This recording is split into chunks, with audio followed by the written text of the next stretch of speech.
नमस्कार, आप live cities देख रहे हैं। मैं हूं जय शुक्ला।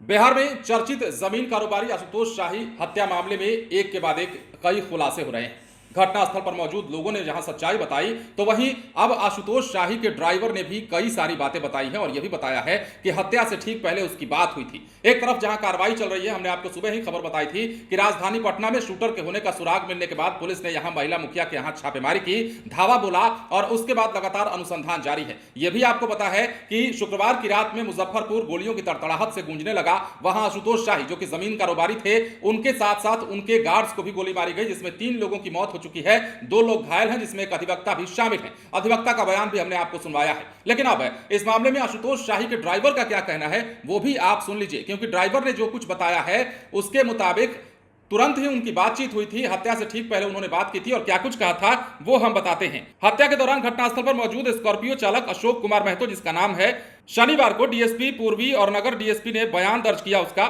उसके बाद अपने बयान में उसने बताया है कि वो औराई के शाही मीनापुर का रहने वाला है। पिछले 13 साल से अधिक समय से वो आशुतोष शाही का ही गाड़ी चला रहा था।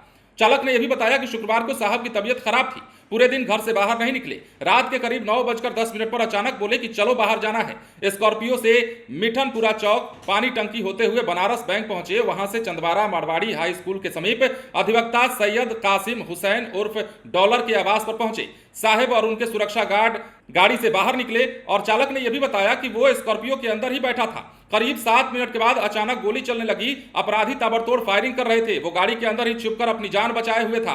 अपराधी करीब 5 मिनट तक गोलियां दागते रहे, इसके बाद फरार हो गए। अपराधियों के जाने के बाद जब वो नीचे उतरा तो तीनों गार्ड जो है वो जमीन पर पड़े हुए थे। तो सोचिए, जितने भी लोग थे वहां सभी घायल थे। और जैसा कि आंखों देखी हाल बताया इस चालक ने, कहा कि मैं डर के मारे गाड़ी में बैठा हुआ था, लेकिन अंदर देखा तो 5 मिनट तक लगातार गोलियों की आवाज सुनाई देती रही। आए थे अपराधी बाइक से और लगातार तड़तड़ाते हुए वहां से निकल गए, जिसमें 5 लोग जख्मी हुए, 3 लोगों की मौत हो गई। इसमें अधिवक्ता भी शामिल हैं। अब देखिए, प्रॉपर्टी डीलर आशुतोष शाही के शव का पोस्टमार्टम भी हुआ। उसके बाद भी कई सारी बातें खुली। उसके बाद निजामुद्दीन और राहुल कुमार के शव डॉक्टर ने पोस्टमार्टम किए। डॉक्टरों को आशुतोष के शरीर से 12 से अधिक गोलियों के जख्म मिले हैं, मतलब 12 से ज्यादा गोलियां मारी गई हैं। गले में भी गोलियां लगी हैं, सीने में भी गोलियां लगी हैं, कई जगहों से गोली आर पार भी दिखाई दे रही है, जो बयान दिया गया है, जो पोस्टमार्टम रिपोर्ट के बाद खबरें निकलकर सामने आई हैं। तो अब इस मामले में पुलिस के हाथ अहम सुराग लगे हैं। पुलिस ने कई लोगों को हिरासत में भी लिया है और लगातार पूछताछ की जा रही है। इस मामले में जितने भी जुड़े लोग हैं आशुतोष शाही से, उनसे भी पूछताछ की जा रही है और ड्राइवर को भी बुलाया गया था पूछताछ के लिए, जिसमें उसने कई खुलासे किए हैं। बताया है कि साहब की तबीयत खराब थी और मैं गाड़ी में इसलिए बैठा रह गया क्योंकि लगातार वहां गोलियां चल रही थी, बाहर निकलता तो शायद उसे भी मार देती। बने रहे लाइव सिटीज के साथ। यदि अब तक आपने हमारे चैनल को सब्सक्राइब नहीं किया तो सब्सक्राइब कर लीजिए, ताकि हम आपको खबरों से अपडेट रख सकें। धन्यवाद।